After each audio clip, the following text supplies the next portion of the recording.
All right, guys. So fasten your seatbelt because we are heading towards a data science project. So what we are going to do today, we are facing a problem statement which says that we want to create an application with a book recommender system from scraped book data.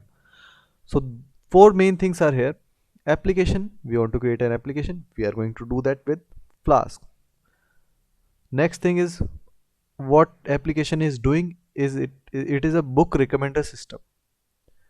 Third, we want a book data. How are we going to get it? With web scraping. So these are the four main things that we have to do for these. For doing these four things, we have to follow a structure. These are the 7 steps. This is the structure that we are going to follow for creating this project. So I'm calling this application end-to-end data science project. Why? Because from extracting to deploying the whole application, we are doing everything.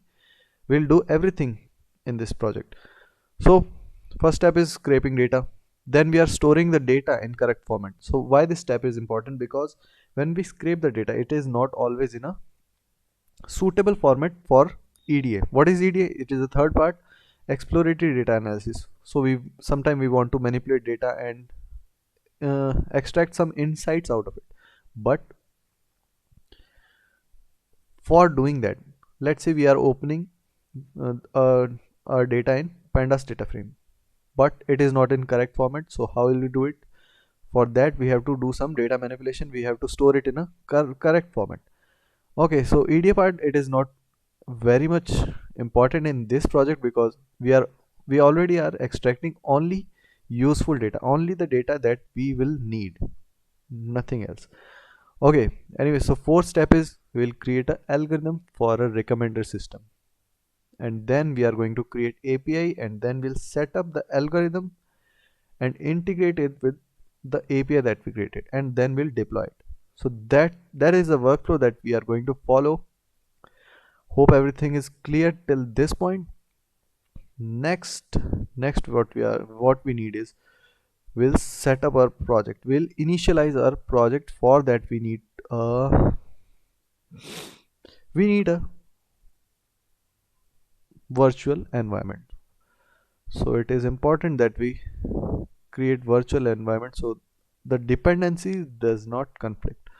So for that we'll say python venv, and then the name of our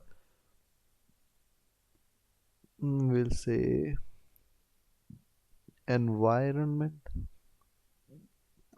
and I forgot the minus m. Okay, so this will create a virtual environment with the name environ. We can give a You can give it a better name. Okay, let's see if it is. Yes, the virtual environment is created. How can we activate it? We can activate it by saying mm, so first of all we have to environ backspace scripts tab to autocomplete, and then we'll say activate. So we can see here this environ is referring to our virtual environment. This is the name that we gave it. And for Linux user or Mac user, we can say source bin slash, I think bin slash some directory was there, and then slash activate. So that's how you can do it. And let me close this. Our virtual environment is created, and next what we are going to do is we'll say we again have to open the command prompt, and we'll say we'll get init. So we'll store everything inside a GitHub repository. We'll track our progress here.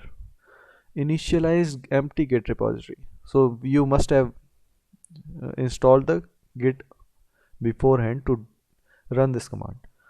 Okay, so the Git is initialized. We have created our environment. So everything is looking good. Let me open the virtual VS Code and create a main.py. So that's it for the introduction, and then we'll head towards our second part, which is what? Which is web scraping. So we'll scrape some data. We know there is a good website for books, which is Goodreads. So we'll scrape some data from it and then move to the next part.